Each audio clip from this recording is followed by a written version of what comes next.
Television का जो journey है वो बड़ा ही सैडनिंग रहा है। मैंने अगर 4 शोज़ किए हैं तो सब में से या तो मुझे निकाला गया है या मैं रिप्लेस हुई हूँ। अब टीवी नहीं करना है, अब कुछ और ट्राई करते हैं। आज हम बात करेंगे रोज़ सरदाना से। रोज़ बहुत बहुत स्वागत है आपका। Thank you. कैसा सफ़र रहा अब तक भूल भुलैया 3 तक? अब तक मतलब जब स्टार्ट किया था शुरू और से भूल लेकर। भुलैया तक। यस, इसमें आप जितना बताना चाहें। बहुत ही एक्सपीरियंस्ड भरा कहूँगी, क्योंकि बॉम्बे शहर भी कुछ वैसा ही है कि अगर आप यहाँ पे आते हो बिना किसी गॉडफादर के, जो एक टर्म यूज़ की जाती है इंडस्ट्री में, या फिर अ, बिना किसी सहायता के, तो आपको कुछ ज़्यादा अप्स एंड डाउन्स देखने को मिलते हैं, विच इज़ ट्रू। यस। और मैं भी जब आई थी तो ये पता था एक्टिंग करनी है, पर ये नहीं पता था कि कौन से मीडियम में एक्टिंग करनी है, कि ओटीटी करना है, फिल्म्स करना है, टीवी करना है। और सच बता रही हूँ, जब आप आते हो तो फिल्म की दुनिया तो बहुत ही दूर लगती है। मतलब वो ऐसे लगता है कि ये तो नहीं हो पाएगा, थोड़ा सा छोटा सोच लेते हैं। तो अ, तो वो तो सोचा ही नहीं था। कब आपने सोचा था कि एक्टिंग प्रोफ़ेशन को चुनना है? वो कब ख़्याल आया था? किससे इंस्पायर रही होंगी आप? मुझे 7 साल हुए हैं बॉम्बे में, और मैं कहूँगी उससे भी बहुत बहुत बहुत पहले हमेशा से यही मन करता था। जब हम मूवीज़ देखते थे, माधुरी दीक्षित को देखते थे, जूही चावला जी, इन सबको देखते थे, शाहरुख खान को देखते थे, तो हमेशा होता था कि ये क्या दुनिया है, मतलब ये क्या है, अलग सा है कुछ, कभी जाना है, देखना है, मतलब एटलीस्ट देखना है। काम करना तो मैंने बोला ही, तो लगता ही नहीं था कभी हो पाएगा। ऐसे लगता था कि सपने जैसा है, ठीक है बॉम्बे जाएँगे, कोशिश करेंगे टेलीविज़न में, क्योंकि एक फ़िल्मों के होता, बारे में सोचना थोड़ा वो पता है, एक चंडीगढ़ शहर में बैठकर वो बहुत बड़ा लगता है, एकदम ऐसे लगता है, अरे जब तुम्हारे मम्मी सामने बैठकर मूवी देख रहे होते हैं और तुम वही सपना देख रहे होते हो कि यार मम्मी ये पिक्चर देखनी है, मुझे भी यही करना है, मम्मी को कैसे बताएं? क्योंकि जब आप मम्मी को बताते हो तो वो रिएक्शन ऐसा ही आता है, मम्मी को क्या बोल रही है, बताया मतलब आपने? मतलब पागल पागल हो गए। क्योंकि वो दुनिया बहुत बड़ी लगती है, यस, यस। देखते हैं जब आप तो वो बहुत बड़ी लगती है। तो टीवी का ज़रूर सोचा था मैंने कि टेलीविज़न करूँगी, मैं बॉम्बे जाऊँगी, कोशिश करूँगी, ऑडिशन दूँगी, प्रोडक्शन हाउसेस का पता करूँगी कौन करता है ऑडिशन, और ट्राई करूँगी टेलीविज़न में एक जगह को जमाने का। पर कोशिश किया भी मैंने, बहुत साल दिए टेलीविज़न को, 2 साल, 3 साल, 4 साल, 5 साल, बट टीवी किया भी मैंने, बालाजी टेलीफ़िल्म्स जब के आप साथ काम मुंबई किया। मतलब कब मुंबई आई आप? मैं आई थी बॉम्बे 2017 में। और पहला ब्रेक कब मिला? 2017 में। 2017 में मिला। कहाँ लंबा टाइम गया? 2 महीने में। 2 महीने। वो कैसे मिला? ऑडिशंस के थ्रू। मेरा आदत होता था, मैं गूगल पे जाके जो मुझे टेलीविज़न पसंद होते थे, मैं उसका सर्च करती थी कि ये टेलीविज़न शो कौन से प्रोडक्शन ने बनाया है, और फिर उसको सर्च करके मैं देखती थी वो एड्रेस कहाँ का है।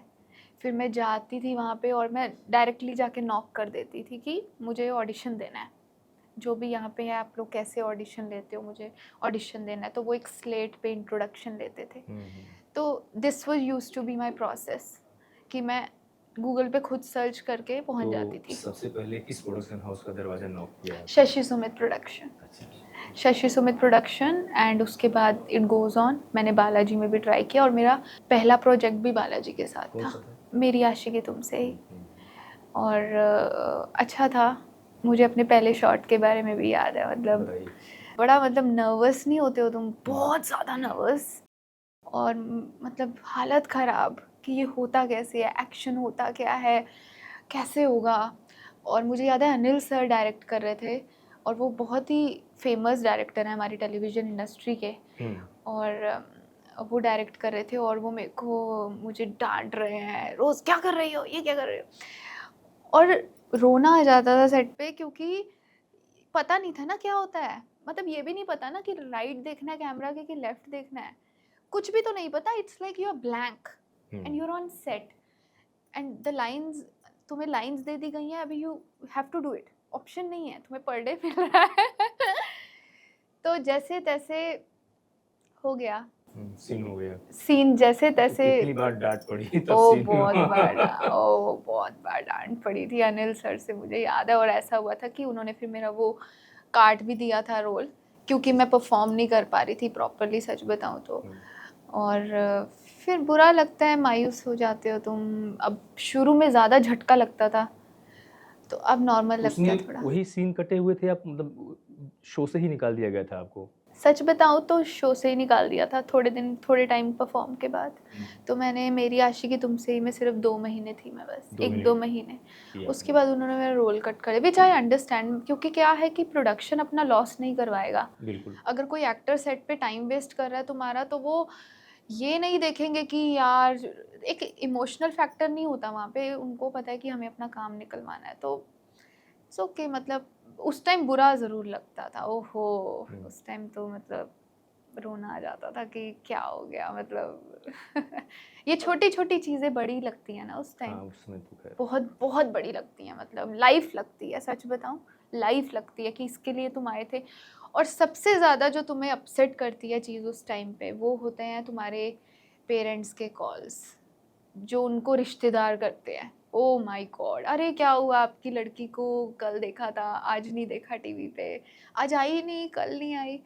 वो इतने, मतलब क्या बताऊँ, मम्मी मुझे फ़ोन करते थे क्या हो गया? कि क्या हो गया, तुम आ नहीं रही हो टीवी पे एकदम से, क्या हो गया, गायब हो गई हो। तो वो बहुत ना डिमोटिवेटेड नहीं कहूँगी, बट एक माँ बोलती है तो थोड़ा वो लगता है ना कि यार, अब मम्मी को क्या बताएं, मुझे निकाल दिया। अच्छा, जब आप मुंबई आए, जब अपने पेरेंट्स को बताया होगा कि मुझे जाना है, तो हम्म। पापा का क्या रिएक्शन थे? मम्मी ओह, क्या सोच रही थी? पापा अगेंस्ट थे बोले मत जाओ? कंप्लीटली। हुँ। मैं बॉम्बे आने से पहले मैंने विप्रो टेक्नोलॉजी में काम किया है एज एन इंजीनियर। चंडीगढ़ में ही? नो, बैंगलोर अच्छा, में। बैंगलोर में थी आप। सो मुझे वहाँ पे जॉब मिल गई थी विप्रो में, बट मैं वहाँ पे खुश नहीं रहती थी, क्योंकि मुझे वो करना नहीं था। तो मुझे याद है कि मैंने सिर्फ वहाँ पे 7 मंथ्स काम किया विप्रो में, और वो भी मैं बहुत डिप्रेशन में चली गई थी, because I was not happy there. तो I used to call my मम्मी पापा एवरी डे कि प्लीज़ मुझे वापस बुला लो, मुझे ये नहीं करना है, लाइक मेरे से ये नहीं हो रहा है। बट मम्मी हमेशा कहते थे कि ठीक है, आजा, देखी जाएगी। पापा कहते थे नहीं, टिक के रहो वहाँ पे, पापा ने यही पैसे करना है। खर्च किए पढ़ाई में तो खैर। हाँ वही तो पापा तो हमेशा चाहते थे कि मैं चुपचाप जॉब करूँ हुँ। शांति से। और मेरी फैमिली में ना सारे वो है, कोई सीए है, कोई इंजीनियर है, कोई आईटी का बैकग्राउंड से है। पापा क्या करते हैं? पापा मेरे कैनरा बैंक में बैंक मैनेजर थे, नाउ ही इज़ रिटायर्ड। तो कैसे मनाया आपने उनको, मतलब कितनी डाँट पड़ी? डाँटे तो बहुत हैं, कहाँ जाना है इस दुनिया में, क्या करना है? मेरे ना अ, भैया रहते थे बॉम्बे हुँ। उस टाइम पे। तो मैंने बस ये बोला कि मैं भैया के पास रहने जा रही हूँ 10 दिन के लिए। और मेरा मोटिव अंदर से ये था कि मैं 10 दिन जाऊँगी और मैं देखूँगी कि यहाँ पे है क्या? कि इतना जो अंदर लगा रहता है बॉम्बे बॉम्बे, ये है क्या? देखे तो ये जगह को जाके। तो बहाना भैया थे, हुँ। पर काम मुझे कुछ और था। मैं भैया को आज भी बोलती हूँ, शायद आप ना होते तो मेरे लिए थोड़ा मुश्किल हो जाता। हुँ। पर फिर मैं जब आई थी तो मैं सब घूमी 4 दिन में। मैंने ओशिवारा, जुहू, बांद्रा, वर्ली सी लिंक, मरीन लाइन, कि ये शहर में देखे तो ये शहर में टिक पाएंगे कि नहीं। पहला मोटिव यही था घूमने का, हुँ। कि इतनी भीड़ है यहाँ पे, रास आएगा भी कि नहीं। क्या समझ में आया जब आप घूमी पूरी मुंबई? तो मुझे तो था, मैंने जाना ही नहीं अब, यहाँ तो बहुत अच्छा है। मतलब मन लग गया मेरा यहाँ पे। मैं यहाँ से तो मैं नहीं जा रही हूँ, ये तो शहर ही बहुत सुंदर, मतलब इतने लोग, क्राउड, और फास्ट काम, ये वो। पर मैं जब 10 दिन के लिए आई थी, मैंने उसमें प्रोडक्शन हाउसेस में भी मैंने विजिट किया था, ये देखने के लिए कि ये ऑडिशन प्रोसेस होता कैसे है। एक दो जगह एक एक चेक के लिए कि ये जो एड्रेसेस दिए गए हैं गूगल पे, ये सही भी सही है, हैं, गलत? मैं सही जगह जा रही हूँ, लोग सही हैं, कुछ वैसा तो नहीं है। तो जब मुझे लगा 10 दिन में कि नहीं, यहाँ तो रहना है, फिर मैं गई वापस। देन आई मम्मी को बताया। पापा तब भी इतना नहीं माने थे, बट फिर भी एक मम्मी के सहारे मैं आ गई। और सीरियल से निकाल दिया गया जो है, फिर उसके बाद कितने दिनों बाद आपको दूसरा शो मिला? मैंने जब पहला सीरियल किया था तो वहाँ से निकाल दिया था, मेरा टेलीविज़न का जो जर्नी है वो बड़ा ही सैडनिंग रहा है, क्योंकि मैंने अगर 4 शोज़ किए हैं तो सब में से या तो मुझे निकाला गया है या मैं रिप्लेस हुई हूँ या मेरा शो बंद हुआ है। कोई ऐसा शो नहीं है जिसको मैं कहूँ कि वाओ! ये वर्क किया, कुछ भी नहीं है ऐसा। इसीलिए मैं आपको बोल रही हूँ कि मैंने तो टीवी ही करना था। मैं तो आई उसके लिए ही थी, क्योंकि वो सपना लगता था मूवीज़ का काम। बिल्कुल। पर टीवी में जहाँ कोशिश करती थी या तो शो बंद हो जाता था या फिर रिप्लेस कर देते थे मुझे। अब पता नहीं क्या डेस्टिनी लिखा था टीवी में मेरा। मैंने एक शो किया था, हम आपके घर में रहते हैं, जो कि सब टीवी पे आता था और वो लीड रोल था मेरा उसमें। तो मैं बड़ी खुश कि चलो अच्छा ये मौका तो मिला। बेस्ट हो गया, अब लाइफ सेट हो जाएगी। जहाँ मैं सोचती थी अब लाइफ सेट हो जाएगी, वहीं से मेरे ट्रबल स्टार्ट। मैं वो शो कर रही थी, कर रही हूँ, अच्छा जा रहा है। 2 महीने, 3 महीने, 4 चौथे महीने में प्रोडक्शन से कॉल आता है कि आपको रिप्लेस करना पड़ेगा, channel is not happy with you. फिर मैंने माइंड बनाया, और ये माइंड मैंने अभी 2 ढाई साल पहले ही बनाया कि बस अब नहीं करना है। अब टीवी नहीं करना है, क्योंकि ये मुझे कुछ सामने से दे नहीं पा रहा है, तो अब कुछ और ट्राई करते हैं। फिर मैंने अपना हाथ पैर मारना स्टार्ट किया ओटीटी और फिल्म्स में, एंड आई कुड सी कि यहाँ से मुझे थोड़ा रिस्पॉन्स आने लगा। तो मैं कहूँगी कि ये मैंने प्लान नहीं किया था कि मैं फिल्म्स में आऊँगी, ये यूनिवर्सल प्लान था कि मैं यहाँ पे आऊँगी। कुछ चीज़ें तुम्हारी डेस्टिनी में होती हैं, तो मेरे को लग रहा है यहाँ पे कुछ वैसा ही वर्क किया। तो मैंने जब यहाँ पे शुरू किया, मैंने एक मूवी की दृश्यम 2, उसमें मेरा छोटा रोल था, बट मुझे था कि चलो चलो कर लेते हैं। रोल के बारे में बताते रहिए, क्या कैसा था? दृश्यम 2 में मेरा एक बहुत ही माइनर सा रोल था, जिसमें वो एक बैकग्राउंड की स्टोरी बताते हैं, और छोटा सा रोल था। लेकिन क्योंकि दृश्यम 2 इतनी बड़ी फ़िल्म है, इतना बड़ा प्रोडक्शन हाउस था, तो मैंने कहा ये तो मैं करूँगी। मतलब एक बार ट्राई तो मैं करूँगी कि एक बड़े सेट पे देखें तो होता क्या है। सपने जैसा लगता है ना, अजय देवगन सर, एवरीवन, मतलब मुझे था कि चलो लेट्स डू इट।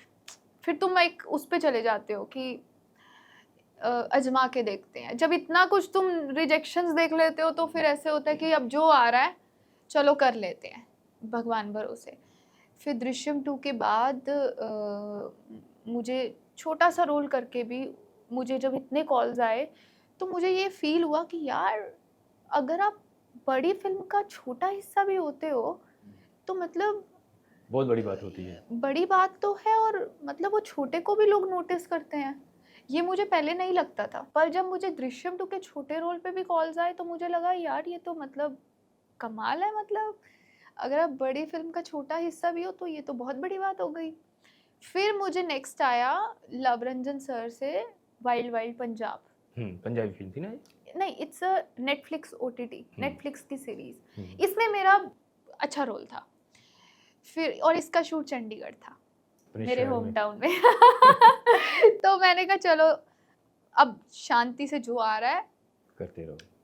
है तो बड़ा ही ना नाम, लव सर का प्रोडक्शन हाउस, ऊपर से सिमर सर थे, तो मैंने कहा चलो अब ये कर लेते हैं। फिर मैंने वो किया और उसका रिस्पॉन्स और अच्छा आ गया, मतलब नेटफ्लिक्स का एंड ऑल। फिर मुझे लगा कि यार ये तो थोड़ा वर्क कर रहा है, यहाँ पे वर्क कर रहा है। टीवी में इतना कोशिश के बाद कुछ वर्क नहीं किया, यहाँ तो फिर भी कर। एंड देन फिर मेरे ऑडिशंस में मेरे पास आया भूल भुलैया। भूल भुलैया। देन तो आई वॉज वेरी हैप्पी। फिर मैंने कुछ सोचा नहीं। फिर मुझे जब उन्होंने ब्रीफ भी दिया, तो मैंने ज़्यादा दिमाग नहीं लगाया। मैंने कहा ये तो मैंने करना ही है, और मैं आपको दिल से बता रही हूँ, भूल भुलैया मैंने मैनिफेस्ट किया था। जब इसकी बात शुरू हुई थी कि ऐसा कुछ है आप करोगे, उसी दिन से मैंने इसको मैनिफेस्ट कर रखा था कि ये तो मैं करके छोड़ूंगी, जो हो जाए। मुझे नहीं पता ये कैसे होगा, पर ये तो मैं कर रही हूँ भूल भुलैया प्रोजेक्ट। और जब हम सेट पे थे, तो मैंने अनीस सर को भी बताया। मैंने कहा सर ये तो मैंने मैनिफेस्ट कर रखा था कि ये तो मुझे करना ही है। और नाउ आई कैन से कि there are things lined up, आगे भी कुछ है जो लाइंड अप है। और कैसे जुड़ी भूल भुलैया, थोड़ा बताएं किससे किस तरह से जुड़ना होगा? भूल भुलैया मुझे वाया ऑडिशन मेरे पास कॉल आया था, और वैसे ही मेरा सिलेक्शन हुआ। और उसके बाद जब हमारे लुक टेस्ट हुए, फिर ऑडिशंस हुए, फिर सेट पे फाइनली पहुँचे, फिर मेरे लिए सबसे बड़ा मोमेंट सेट का अगर कोई था तो था माधुरी मैम को मिलना। मतलब ओ माय गॉड, मैंने सपने में भी नहीं सोचा था कि माधुरी दीक्षित के साथ मैं ऐसे परफॉर्म करूँगी या कभी कोई बात होगी या फिर मिलना होगा। तो वो बहुत ज़्यादा बड़ी बात थी मेरे लिए। और मैं आपको सच बता रही हूँ, हम लोगों ने सीन्स भी किए हैं और माधुरी मैम, विद्या मैम के साथ, कार्तिक के साथ, तृप्ति के साथ, राजपाल सर के साथ, संजय सर के साथ, विजय राज जी के साथ, हम सबके एक साथ बहुत सीन्स हैं इसमें। और शुरू में जब माधुरी मैम को देखा था, इन सबको देखा था, तो एक बड़ा वो लगता था कि ओ माय गॉड कि बात कैसे करें। इससे इंस्पायर रही और फिर सेट पे अचानक मिले हो। हाँ, मतलब 1-2-3 देखती थी मैं, डांस करती थी 1-2-3 पे उनके। और वो भी स्कूल कॉलेजेस के टाइम पे हम लोग डांस करते थे और अभी तुम ऐसे साथ में माधुरी मैम बैठे हैं। फॉर अ मोमेंट तो तुम पहले माधुरी मैम को देखते हो, फिर सोचते हो कि क्या हो रहा है लाइफ में। एंड देन कम्स कार्तिक, तृप्ति, इतनी अमेजिंग लोग हैं ये लोग, मतलब सो ग्राउंडेड। दैट्स द रीज़न ये लोग आज वहाँ हैं जहाँ पे हैं। उसके पीछे जब रीज़न है। भूल भुलैया फाइनल हो गई थी, पिछली बातें याद आई होंगी, हाँ। इतनी रिजेक्शन, वो कैसा मोमेंट्स था, वो क्या इमोशनल पल थे, उसके बारे में बताएं। अम, जब भूल भुलैया कर रहे थे तो मैंने इस पिक्चर के बारे में किसी को नहीं बताया था, नॉट इवन मेरी मम्मी को भी नहीं पता था। और बताने ना बताने का रीज़न यही था कि मुझे थोड़ा सा डर लगता था। इतने रिजेक्शन जब आप देख लेते हो तो कहीं ना कहीं डर जाते हो कि अब ये बता देंगे, फिर वही सब होगा। मेरे ना पेरेंट्स को भी आदत लग गई थी इस चीज़ की कि यार इसका तो कुछ होता है नहीं, हटाओ परे, यू नो, कि फिर कुछ हो जाता है, इसका छोड़ो परे। ऐसा पॉइंट आ गया था कि मम्मी को मैं टीवी शो के बारे में बताती थी या कोई प्रोजेक्ट के बारे में बताती थी तो वो अब सीरियस ही नहीं लेते थे ना बोलते चलो ठीक कि है। छोड़ो यार इसका तो हमेशा का है, अब मैं नहीं बता रही रिश्तेदारों में किसी को। तो उन्होंने एक पॉइंट पे ऐसे भी कर दिया था कि किसी को बताइयो मत प्लीज़, क्योंकि उनको कॉल आते थे फिर कि आपकी लड़की इसमें तो दिखी नहीं, फिर नहीं दिख रही, क्या हो गया। तो वो जब, और मेरे को दुखता था क्योंकि मम्मी फिर मेरे से पूछती थी। तो ऐसा हो गया था, सबने इंटरेस्ट लेना बंद कर दिया था, मतलब ऐसा हो गया था ज़ीरो इंटरेस्ट। तो फिर मैंने भूल भुलैया का किसी को बताया ही नहीं। जब वो साइन हुआ वो सिर्फ मेरे तक था। साइन से लेके शूट पे जाने से लेके मैंने अपनी मम्मी को अभी बताया 1 मंथ पहले। अच्छा शुरू हो गए सब। सब कुछ हो चुका है, अब बताया। जब मैंने डबिंग भी कर दी थी तब मैंने मम्मी को बताया कि मैंने एक पिक्चर की थी, ये पिक्चर है और देख लेना। तो काफ़ी समय से जो मम्मी को नहीं बताया, किसी को भी नहीं बताया, दिल में एक वो होता है ना, गुबार भरा रहता है कि अब जब निकलता है तो फूट पड़ती है, वो कैसे रोक के रखा आप। कुछ नहीं था क्योंकि इतना रिजेक्शन मैं देख चुकी थी लाइफ में कि कुछ था ही नहीं अंदर। एक खुशी थी कि एक प्रोजेक्ट किया है, एक खुशी थी कि रोज सेट पे जा रहे हैं, इस बात के लिए ग्रैटिट्यूड था कि thank you God, you know, ये प्रोजेक्ट तो दे दिया एटलीस्ट, थैंक यू। एक्साइटमेंट थी क्योंकि आप एक्टिंग कर रहे थे, वो एक्टिंग जो मुझे शौक है करने का। पर किसी को बताने का एक्साइटमेंट नहीं था, डर भी रहता। डर भी, और वो अंदर से डेड हो गया था कहीं ना कहीं। मतलब एक ख़त्म हो जाता है ना, जैसे कि अब यार मैं नहीं बता रही किसी को, अभी फिर वही सब होगा, मतलब अभी क्या बताना। तो अंदर से आता भी नहीं था कि जाके अरे यार किसी को तो बता, एक होता है ना कि यार कैसे करूँ, किसको बताऊँ, कैसे एक्साइटमेंट कंट्रोल करूँ, बट वो था ही नहीं। वो इतना डेड हो चुका था कि वो मेरे पास रह के भी मुझे ऐसे होता था कि हाँ ठीक है चलो कर लेते हैं पहले, फिर देखेंगे। तो ऑडिशन कितनी बार देने पड़े इस रोल के लिए। मैंने इसका ऑडिशन घर से रिकॉर्ड करके भेजा था, मुझे स्क्रिप्ट दी गई थी और 2 बार मैंने ऑडिशन दिया था इसका, और थर्ड टाइम मुझे फिर कॉल आ गया था इसका। अनीस पजमी से फिर मुलाकात हुई उनसे हाँ सेट पे हाँ, अनीस सर से मिली मैं उनके ऑफिस में। एंड मैंने सब प्रोडक्शन टीम थे हमारे, डीओपी सर थे, मनु सर थे, सबसे बात की। एंड देन अनीस सर ने मुझे बताया, और मैं सच बता रही हूँ, अनीस सर ने बस मुझे ऐसे बोला था कि रोज बहुत बड़ा रोल नहीं है बट अच्छा है, एंड देन उन्होंने ये बोला कि बस कर लो मेरे भरोसे पे कर लो, अच्छा है, मतलब और मैंने सर को ऐसे ही बोला था कि सर मेरे को इतना स्ट्रेस नहीं है, मेरे को बस काम करना है। मैंने बस ये वर्ड्स बोले थे कि मुझे तो काम करना है, बस मुझे ये पता है कि मुझे तो काम करना है, और इतनी बड़ी पिक्चर मैं पागल तो नहीं जो छोड़ूंगी। तो मुझे बस माइंड में एक ही चीज़ थी कि मुझे काम करना है, ज़्यादा दिमाग नहीं लगाते, एक भरोसा रखते हैं टीम पे। और अनीस सर से मिलके, वो इतने स्वीट पर्सन है। इवन हमारे डीओपी सर यार, Manu sir is so sweet personality. तो वो मेरे को एक ट्रस्ट था कि कुछ अच्छा ही होगा सेट पे, और एक्चुअली बताऊं तो जो मैंने सोचा था उससे तो 100 गुना अच्छा हुआ है। या जब हम ऐसे प्रोफेशन को चुनते हैं जिसके बारे में लोगों को पता नहीं होता है, एक तो पेरेंट्स को समझाना उनको कि हम जा रहे हैं, एक बहुत बड़ा टास्क होता है, और दूसरे जो रिश्तेदार होते हैं बार बार पूछते हैं, अरे कहाँ गई बेटी, ये है वो। तो उस तरह का किस तरह का माहौल था? उस माहौल में कैसे उभरे आपके पेरेंट्स? वो किस तरह से फिर उनकी बातें आप तक पहुंचती थी, वो क्या था? रिश्तेदार तो देखो बेटी कहाँ चली गई, नहीं संभाल पाई, इस तरह की बातें भी होती रही होंगी।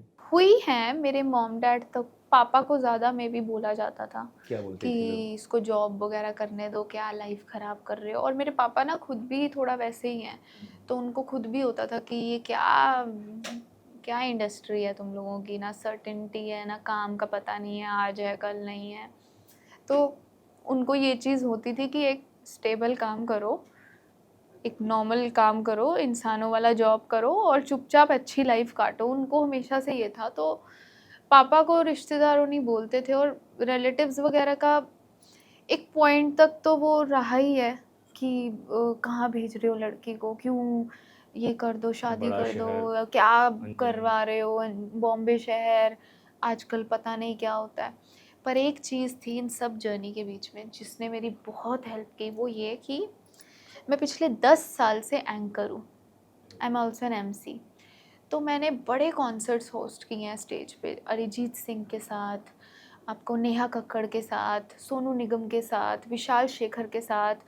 आप कितने सिंगर्स हैं जिनके साथ मैंने स्टेज पे कॉन्सर्ट्स किए हैं, और कितने इवेंट्स किए हैं मैंने। अभी वर्ल्ड कप T20 भी होस्ट किया था। तो वो जो काम है ना, उसने ना मुझे भी और मेरे पेरेंट्स को भी इन सब चीज़ों से प्रोटेक्ट रखा, बचा के रखा। अगर मैं वो काम ना कर रही होती तो शायद ज़्यादा प्रॉब्लम होती, क्योंकि जब तक आप अपना ब्रेड बटर कमा रहे हो ना, अपना सब घर चला रहे हो, पैसे का प्रॉब्लम नहीं है, तब तक सब शांत रहते हैं। अगर आप ये सोचो कि पैसा आपको इज्जत नहीं देता, वो बड़ी गलत बात है। पैसा ही आपको इज्जत देता है एट द एंड। स्पेशली जब आप अपनी फैमिली मेम्बर्स, रिलेटिव्स की बात करते हो, तो पैसा ही एक चीज़ है जो आपको एट द एंड सपोर्ट करेगा। तो क्योंकि मैं पैसे वहाँ से कमा लेती थी, तो सब ना शांत रहते थे, ज़्यादा कोई कुछ बोलता नहीं था। सबको होता था कि चलो पैसे तो कमा ही रही है, सेविंग्स तो है ही।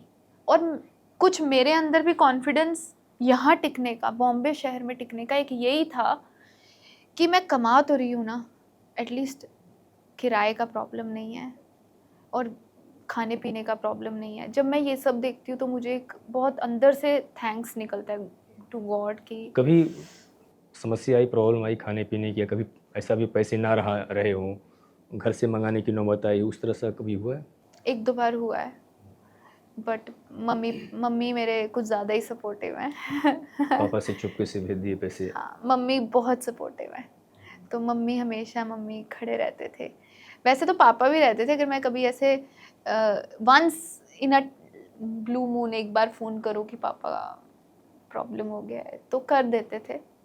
बट मम्मी तो लाइक फुल सपोर्ट, एक टाइम पे तो मतलब फुल सपोर्ट। ऐसा है कुछ, एक दो बार प्रॉब्लम्स आई थी, फिर आप ट्राई करते हो मैनेज करने का, कुछ इधर से सेविंग ले लेते हो, कभी किसी से उधार ले लेते हो, तो जैसे तैसे आप मैनेज करते भाई हो। का भी सपोर्ट रहा ही होगा। भाई क्या करते मेरा थे? भाई बहुत छोटा है, वो अभी स्टडीज़ कर रहा है, तो भाई से ऐसे नहीं, बट हाँ आई लव हिम।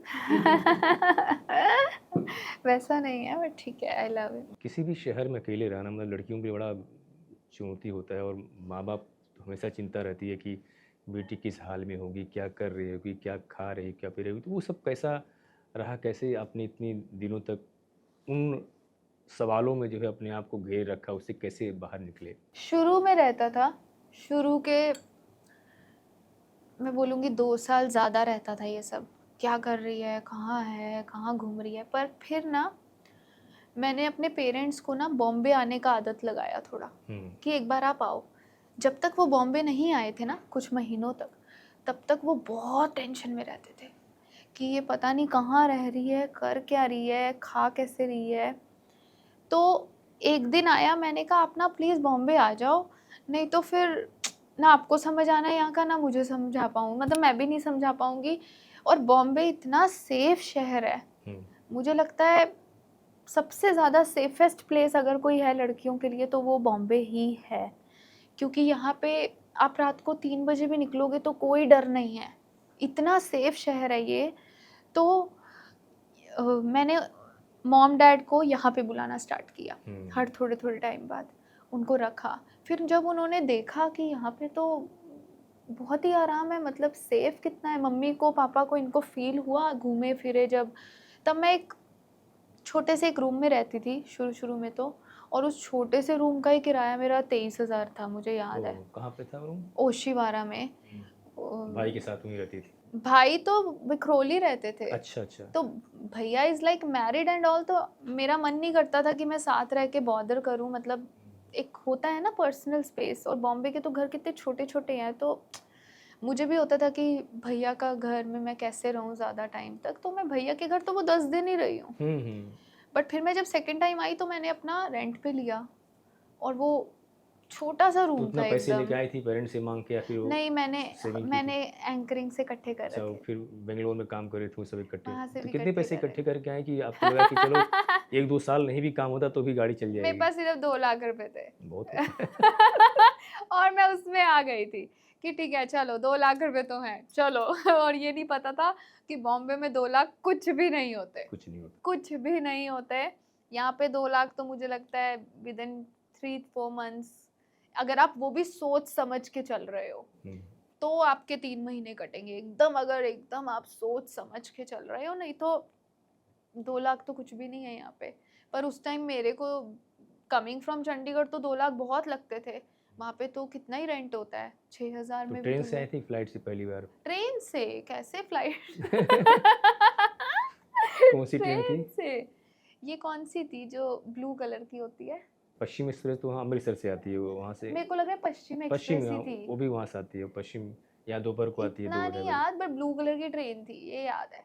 तो उसमें आई थी, और छोटा सा रूम था जहाँ पे रहे थे, और अकेले बड़ा रहे वहाँ पर? अकेले रहे थे। और वो रूम अच्छा, क्या सबसे बड़ी था, प्रॉब्लम ये मतलब होती है ना कि यहाँ अकेले लड़कियों को रूम भी नहीं मिलते हैं, वो कैसे मिला फिर? मेरे ना बॉम्बे में आके 1-2 फ्रेंड्स थे जो चंडीगढ़ से थे, और 1-2 लोगों को मैं जानती थी जो चंडीगढ़ से थे, जो यहाँ पे थोड़े टिके हुए थे।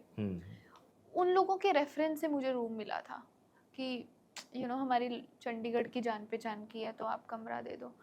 और वो कितना छोटा कमरा था, और मैं बताऊं, 1 BHK? ओहो, मैं वहाँ पे 2 साल रुकी हूँ उस एक कमरे में, और छोटा तो था ही, पर ग्राउंड फ्लोर पे था, और इतने चूहे उस कमरे में।